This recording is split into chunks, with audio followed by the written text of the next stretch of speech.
नमस्कार दोस्तों। 10 साल पहले जब हम गाड़ी खरीदने जाते थे तो हमारे दिमाग में सिर्फ दो ही चीज होती थी, या तो पेट्रोल या डीजल। क्योंकि उस समय पर उतने अच्छे जो ऑप्शंस थे वो अवेलेबल नहीं हुआ करते थे। तो ऐसे में क्या था कि उस समय पर गाड़ी सिलेक्ट करना बहुत आसान था, कोई भी चाहे तो पेट्रोल या डीजल ले सकता था। आज के टाइम में 5 से भी ज्यादा कैटेगरी आ गई हैं। Petrol, diesel, EV, hybrid, CNG, इतने सारे जो फ्यूल ऑप्शन यहाँ पर आ गए हैं, उसमें कंफ्यूजन कहीं ना कहीं एक क्रिएट हो गया है कि भैया कौन सी गाड़ी लेनी चाहिए, कौन सा इंजन लेना चाहिए जो हमारे लिए फायदेमंद हो, जो वैल्यू फॉर मनी हो। तो ये वीडियो आज का इसी पे बेस्ड है कि कौन से इंजन की कार आपको लेनी चाहिए जो आपके लिए बेस्ट हो। तो किस इंजन के प्रोज एंड कॉन्स क्या क्या है, ये सारी चीजें मैं बताऊंगा। और कौन सा इंजन वैल्यू फॉर मनी है वो भी मैं आपको बताऊंगा, जिसमें कि 1 to 5 तक हमने रैंक ले लिए यहाँ पर। और ये रिलेवेंसी के अकॉर्डिंग लिए हमने कि कौन सा इंजन ज्यादा रिलेवेंस है और किस इंजन का सबसे ज्यादा कंज्यूमर बेस है आज के समय में। तो यहाँ पर हमने 5वीं रैंक पे डीजल इंजन को रखा है। इसके पीछे के कारण हम जानते हैं क्या क्या है।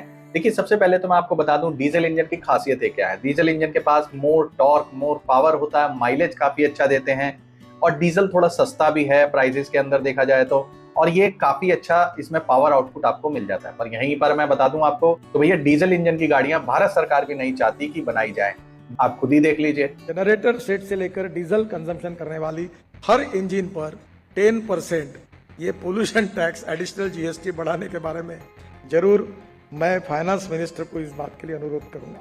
तो डीजल को बाय कैसा भी करके आप बाय बाय करिए। BS6 जैसा डीजल का भी हाल ऐसा ही होगा कि बस आप करते रहिए, हम इतना टैक्स बढ़ा देंगे कि आपको बेचना मुश्किल हो जाएगा। तो सुना आपने उन्होंने क्या कहा, वो नहीं चाहते कि डीजल इंजन को इंडिया में चलाया जाए, क्योंकि डीजल इंजन से जो पोल्यूशन पैदा हो रहा है वो बहुत ज्यादा हाई लेवल पर है, इसीलिए। और दूसरा इनका कहना है कि भाई 22 लाख करोड़ रुपए के हम फॉसिल फ्यूल इंपोर्ट कर रहे हैं दूसरी कंट्रीज से।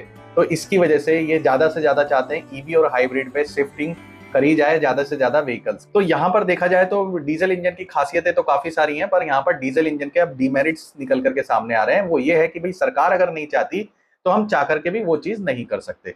तो यहाँ पर आज के समय में डीजल इंजन बहुत ज्यादा खतरे में है। इसके कारण यही है कि एक तो गवर्नमेंट के नॉर्म्स, और दूसरा बढ़ता हुआ AQI। जी हाँ, अगर आप टीयर 1 सिटी में रहते हैं, दिल्ली NCR में रहते हैं, बेंगलुरु में, या फिर आप कैलकाटा में रहते हैं, तो ऐसे में AQI लेवल आपको पता ही होगा कि सांस लेने के लिए कितनी ज्यादा जद्दोजहद करनी पड़ती है। यहाँ के लोगों को बहुत ज्यादा घुटन महसूस होती है, इसी कारण से कि भाई पोल्यूशन लेवल काफी हाई है। तो इसमें कहीं ना कहीं इंपॉर्टेंट रोल निभाते हैं डीजल इंजन। तो यहाँ पर दोस्तों मैं बताना चाहूंगा कि जो एनजीटी है वो भी समय समय पर दिल्ली में ग्रैब लेके आती रहती है, यानी कि graded response action plan. Recently अभी ग्रैब 3 इंप्लीमेंट हुआ था दिल्ली के अंदर, जिसमें कि आपकी गाड़ी अगर 2 साल, 3 साल, 1 साल भी पुरानी है, डीजल इंजन है, तो आप उसको दिल्ली की सड़कों पे नहीं चला सकते थे। तो ये तो एक मुसीबत खड़ी होने वाली है आने वाले समय में भैया, और मुश्किल होने वाली है जिसके पास भी डीजल कार है।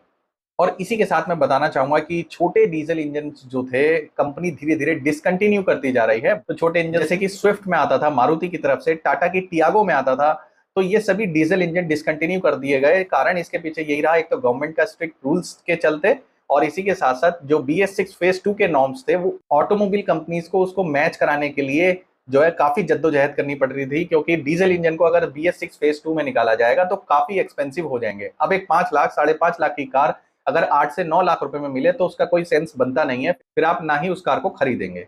हाँ, इस समय पर मैं कहना चाहूंगा कि जो डीजल इंजन है, अगर आप बड़ी कार लेना चाहते हो, 30 लाख रुपए तक की अगर कोई गाड़ी लेना चाहते हो, तो आप डीजल इंजन के साथ जा सकते हैं, क्योंकि वहां पर उतना ज्यादा कॉस्ट इंपैक्ट नहीं पड़ता है। अगर आप छोटी लेंगे तो कहीं ना कहीं आपको कॉस्टिंग ज्यादा देनी पड़ेगी। अगर मैं डीमेरिट्स की बात करूं तो देखिए, इससे पॉल्यूशन लेवल काफी ज्यादा हाई हो जाता है। 10 साल के लिए आपको रजिस्ट्रेशन मिलेगा यहाँ पर अगर आप डीजल इंजन लेते हैं। इसी के साथ थोड़ी सी नॉइज और वाइब्रेशन भी आपको गाड़ी के अंदर फील होती है अगर आप डीजल इंजन की कार लेते हैं तो, क्योंकि यहाँ पर आपको पता है कि इग्निशन जो होता है हाई कंप्रेशन के द्वारा होता है, ना कि स्पार्क प्लग के द्वारा। तो यहाँ पर आप मेंटेनेंस भी ज्यादा देंगे, इसके साथ साथ एक्सपेंसिव भी है डीजल कार। तो यहाँ पर हमने 4th रैंक पर रखा है हाइब्रिड कार्स को। जी हाँ, अगर हम 10 साल पहले की बात करें तो वो हाइब्रिड कार्स इतनी ज्यादा फेमस नहीं थी, इतनी ज्यादा पॉपुलर नहीं थी लोगों के बीच में। और जो कोई भी लेता था तो उसमें टोयोटा की कार्स हाइब्रिड जब आती थी तो काफी ज्यादा एक्सपेंसिव होती थी वो। जो सस्ती कार में हाइब्रिड सिस्टम दिया गया वो मारुति की तरफ से दिया गया, हालांकि है तो वो माइल्ड हाइब्रिड सिस्टम। तो ऐसे में अगर हम हाइब्रिड के साथ जाना चाहें तो ये एक अच्छा ऑप्शन साबित होता है। यहाँ पर हाइब्रिड में भी कई सारी हाइब्रिड आती है, जिसमें कि माइल्ड हाइब्रिड, स्ट्रॉन्ग हाइब्रिड, जिसको हम प्योर हाइब्रिड भी कह देते हैं, इसी के साथ प्लग इन हाइब्रिड। क्या कुछ इनमें अंतर है ये भी मैं आपको बता देता हूँ। देखिए, जो माइल्ड हाइब्रिड कार्स होती है उसमें जो बैटरी पैक होता है वो काफी छोटा होता है। अब आपने मारुति की हाइब्रिड कार्स देखी होंगी जो कि माइल्ड हाइब्रिड के साथ आती हैं, जैसे कि सियाज, ब्रेजा। तो ये कार जो है आपको मदद करती हैं जब आप ज्यादा ट्रैफिक में होते हैं या जब रेड लाइट पे होते हैं, तो ऐसे में आपको 2 से 3 मिनट का पावर मिल जाता है हाइब्रिड सिस्टम के द्वारा। उसके बाद ये दोबारा से इंजन से पावर लेकर के चार्ज हो जाती हैं। तो ये तो हो गई माइल्ड हाइब्रिड। इसी के साथ स्ट्रॉन्ग हाइब्रिड या प्योर हाइब्रिड की मैं बात करूं तो यहाँ पर ये जो आती हैं ये थोड़ी सी बड़ी बैटरी के साथ आती हैं, जो कि लिथियम आयन बैटरीज होती हैं इनके अंदर। और ये आप 5 से 6 किलोमीटर या 7 किलोमीटर तक आप इसको चला सकते हैं ईवी के ऊपर। यहाँ पर एक अलग से स्विच दिया जाता है जिसमें कि ईवी मोड पर भी आप इस गाड़ी को चला सकते हैं 5 से 7 किलोमीटर के आसपास। तो ऐसे में क्या है, ये गाड़ियां जो हैं थोड़ी सी एक्सपेंसिव होती हैं। जैसे कि टोयोटा ने कैमरी निकाली थी, वो एक प्योर हाइब्रिड गाड़ी थी। अब इन हाइब्रिड कार्स का एक और फायदा मैं आपको बता दूं कि ये जो हाइब्रिड सिस्टम होता है ये इंजन के साथ ही वर्क करता है। मोस्टली इंडिया में तो पेट्रोल इंजन के साथ ही हाइब्रिड सिस्टम दिया जाता है, बाकी इसमें डीजल में भी आता है। पर यहाँ पर देखा जाए तो पेट्रोल इंजन के साथ जब हाइब्रिड लग जाता है तो पेट्रोल इंजन की जो 12-13 की माइलेज देने वाला इंजन होता है वो आपको 20 से 22 का माइलेज बड़े आराम से निकाल करके दे देता है हाइब्रिड सिस्टम की वजह से। जैसा कि मैंने बताया 5 से 7 किलोमीटर जब आपकी गाड़ी हाइब्रिड सिस्टम पर चल जाएगी, प्योर हाइब्रिड अगर आपकी गाड़ी है, तो वो कहीं ना कहीं माइलेज काफी अच्छा निकाल करके दे देगी। वहीं अगर मैं बात करूं प्लग इन हाइब्रिड की, तो ये भी हाइब्रिड कार होती है। इनमें आप घर में चार्ज कर सकते हैं इन कार्स को, और ये पेट्रोल पर भी चलती हैं। तो ये जो प्लग इन हाइब्रिड होती हैं, इनको घर पे चार्जिंग के बाद जब बैटरी फुल चार्ज हो जाती है, ये भी आप 7 से 8 किलोमीटर 10 किलोमीटर तक बैटरी यानी कि ईवी मोड पे चला सकते हैं। तो इससे क्या होता है, आपको फ्यूल एफिशिएंसी काफी ज्यादा मिलती है, पावर भी ज्यादा मिलती है। इसके कॉन्स क्या हैं ये भी थोड़ा सा जान लेते हैं। हालांकि हाइब्रिड कार के बहुत ज्यादा कॉन्स तो नहीं है। सबसे पहला यही है कि अभी भी हाइब्रिड जो प्योर हाइब्रिड गाड़ियां हैं भारत में उतनी सस्ती नहीं है। यहाँ पर दूसरा जो कॉन्स आता है वो ये है कि थोड़ा सा बूट स्पेस इसमें कम हो जाता है, क्योंकि जो प्योर हाइब्रिड गाड़ी होती है उसमें भी बैटरी बूट स्पेस में ही दी जाती है। हालांकि उसको कवर कर दिया जाता है पर कहीं ना कहीं बूट स्पेस भी ऑक्यूपाइड हो जाता है। तो हमने तीसरे रैंक पर यहाँ पर रखी है इलेक्ट्रिक व्हीकल। जी हाँ, ईवी। ईवी को रिलेवेंसी के आधार पर देखा जाए तो इस समय पर 8% का मार्केट ग्रोथ कैप्चर कर लिया है ईवी ने 2024 में। टाटा मोटर्स है, एमजी है, इन्होंने रिसेंटली काफी अच्छी अच्छी रेंज के साथ गाड़ी को उतारा है भारतीय मार्केट में। और इसी के साथ इनको बैटरी रेंटल के साथ भी अवेलेबल करा दिया ताकि लोगों पे ज्यादा भार ना पड़े, लोगों की जेब पे ज्यादा भारी ना पड़े। और रेंज की बात करें हम तो पहले से कहीं ज्यादा रेंज मिलनी शुरू हो गई है इलेक्ट्रिक व्हीकल में। तो इसी के साथ मैं बताना चाहूंगा जो बड़े बड़े कार मैन्युफैक्चर ब्रांड है जैसे कि हिंडई, ऑडी, मर्सिडीज, बीएमवी, ये सभी कमिटेड हैं कि 2030 तक हम जो है इंजन को खत्म करके 100% इलेक्ट्रिक कर देंगे अपनी सभी गाड़ियों को। या इसी तरीके से इलेक्ट्रिक व्हीकल पर भी जीएसटी घटा करके 5% कर दिया है, जो कि सीधा सीधा इशारा है कि भैया इलेक्ट्रिक व्हीकल खरीदा जाए।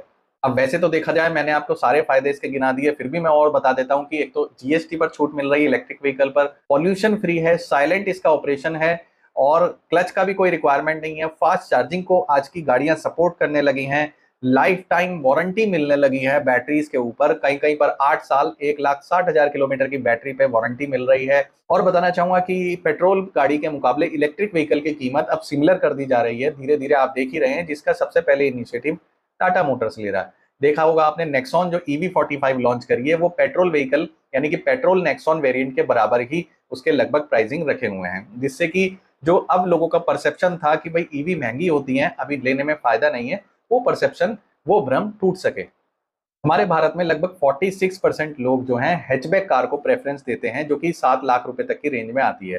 तो ऐसे में कोशिश कंपनीज को ये करनी चाहिए कि 7 लाख रुपए तक की रेंज में multiple variant, multiple electric vehicle निकालने चाहिए, जो फिलहाल के लिए तो अभी नहीं है। अब आ जाते हैं अगली रैंक के ऊपर। जी, हमने सेकंड रैंक पर रखी है सीएनजी कार। रिलेवेंसी को देखते हुए और कंज्यूमर बेस को देखते हुए सीएनजी कार को हमने सेकंड रैंक पर रखा है। तो अब से 10 साल पहले जब हम गाड़ी लेने का सोचते थे तो लोग कहते थे कि भैया गरीबों वाली गाड़ी है सीएनजी, तो सीएनजी मत ले, सीएनजी के लिए कौन लाइन में लगेगा, कौन झंझट पालेगा। पर आज का दौर बदल गया है, आज जो कंडीशन है वो काफी बदल चुकी है, काफी चेंज हो गई है, क्योंकि इस समय पर सीएनजी पंप्स जो है बहुत तेजी से हर एक सिटी में, हर एक स्टेट में बढ़ते ही जा रहे हैं। अवेलेबिलिटी काफी अच्छी हो गई है सीएनजी पंप्स की, जिसकी वजह से सीएनजी गाड़ियां भी बिकना शुरू हो गई हैं और इस समय पर काफी अच्छा ग्रोथ दर्ज कर रही है सीएनजी कार भी। यहाँ पर मैं कहना चाहूंगा कि जो 2 टाइप की सीएनजी कार यहाँ पर आती हैं, जैसे कि एक तो फैक्ट्री फिटेड और एक आफ्टर मार्केट। तो यहाँ पर मैं सबसे पहले आफ्टर मार्केट के बारे में बताना चाहूंगा थोड़ा सा, कि अगर आपके पास कोई पुरानी कार है या आपने कोई ऐसा मॉडल सेलेक्ट कर लिया कार का जो कि फैक्ट्री फिटेड सीएनजी के साथ नहीं आता है, तो ऐसे में आप आफ्टर मार्केट भी लगवा सकते हैं। वहीं अगर मैं फैक्ट्री फिटेड गाड़ियों की बात करूं तो फैक्ट्री फिटेड गाड़ियों में जो पावर लैग है वो बिल्कुल मिनिमाइज कर दिया है, या यूं समझिए कि जो पेट्रोल की पावर होती है गाड़ी के अंदर वही पावर इक्विवेलेंट कर दिया है सीएनजी के साथ भी। और दोनों ही ऑप्शन बहुत अच्छे हैं। अगर आप पुरानी गाड़ी में लगवाना चाहते हैं तो आफ्टर मार्केट भी लगवा सकते हैं, एक अच्छा ऑप्शन है, काफी अच्छे पैसे बच जाएंगे आपके। यहाँ पर बेटर रिलायबिलिटी के साथ आपको सीएनजी कार्स बहुत सारी अवेलेबल हो गई हैं। इवन मैं तो कहूँ कि भाई मारुति और हिंडई और टाटा ने तो सीएनजी की काफी अच्छी खासी वेराइटीज निकाली हुई हैं सीएनजी कार्स में, तो आप उनको पसंद कर सकते हैं, ये काफी अच्छा ऑप्शन है।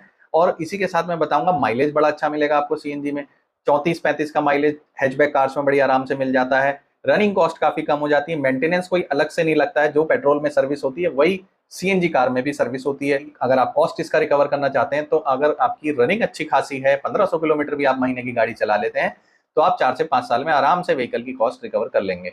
यहाँ पर थोड़े से डिमेरिट्स मैं बताना चाहूंगा सीएनजी के, हालांकि वो इग्नोर करने वाले हैं पर फिर भी मैं बता देता हूँ आपको, क्योंकि कुछ गाड़ियां ऐसी हैं जो कि ट्विन सिलेंडर के साथ नहीं आ रही हैं, सिंगल सिलेंडर के साथ आती हैं, तो यहाँ पर बूट कहीं ना कहीं कॉम्प्रोमाइज करना पड़ता है, बहुत ज्यादा लगेज आप इनमें नहीं रख सकते। इसी के साथ पावर लैग और जर्क जैसी समस्याओं के साथ आपको थोड़ा सा जूझना पड़ सकता है अगर आप आफ्टर मार्केट किसी ऐसी जगह से सीएनजी लगवा रहे हैं जिसको जानकारी ज्यादा नहीं है।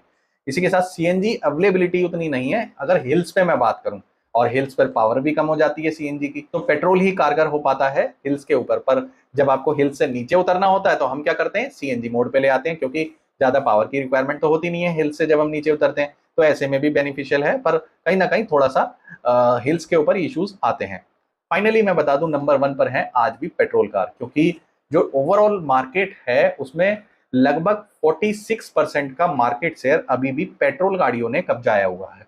यहाँ पर हर एक कंपनी पेट्रोल गाड़ी बनाती है, जो ईवी बना रही है वो भी पेट्रोल कार बनाती है, तो आपको किसी तरह की टेंशन लेने की जरूरत नहीं है। सरकार का कोई प्लान नहीं है पेट्रोल गाड़ी को बंद करने का फिलहाल के लिए, और इसी के साथ परफॉर्मेंस की कोई कमी नहीं है, टर्बो चार्जर लगा दो तो और दुगना हो जाता है गाड़ी का परफॉर्मेंस। इसी के साथ साथ और मैं बता दूं आपको इसका बेनिफिट, आजकल जीडीआई कार्स निकल गई हैं किया की तरफ से, महिंद्रा की तरफ से। उनमें क्या है कि जैसे टीडीआई इंजन आते थे या जो सीआरडीआई इंजन आते थे डीजल इंजन, वो सिस्टम जो है अब पेट्रोल में भी दे दिया गया है, यानी कि डायरेक्ट इंजेक्ट होता है पेट्रोल कंबस्टन चैम्बर में, तो ऐसे में भर भर के आपको पावर मिल जाती है। Petrol engine easy to maintain है, सस्ते हैं। आपको मैं बता दूं छोटे बड़े हर साइज के आपको पेट्रोल इंजन वाली कार्स जो है भारत में मिल जाएंगी, तो यहाँ पेट्रोल के लिए तो किसी तरह की कोई टेंशन लेने की जरूरत नहीं है आपको। जो ये कहता है कि पेट्रोल गाड़ी सही नहीं है वो गलत कहते हैं, यहाँ पर सबसे पहले रैंक पर पेट्रोल गाड़ी ही आती है। तो अब आपने जान लिया होगा कि भैया ये पांचों जो इंजन हैं इनमें से हमें कौन सा इंजन लेना चाहिए, कौन सी गाड़ी आपको सस्ती पड़ेगी, कितनी आपकी रनिंग है, आपको ईवी लेनी चाहिए, हाइब्रिड लेनी चाहिए, सीएनजी लेनी चाहिए, या फिर सिंपल पेट्रोल गाड़ी लेनी चाहिए, या फिर डीजल कार ही आप लेना चाहेंगे। तो ये सभी चीजें आप पर हैं। आपको पूरा वीडियो आई होप बहुत अच्छे से समझ में आया होगा, और अगर फिर भी नहीं समझ में आया, कोई डाउट रह गया, तो कमेंट बॉक्स में आपका स्वागत है। तो दोस्तों इस वीडियो में इतना ही, जल्दी मिलेंगे अगले वीडियो में, तब तक आपका बहुत बहुत धन्यवाद।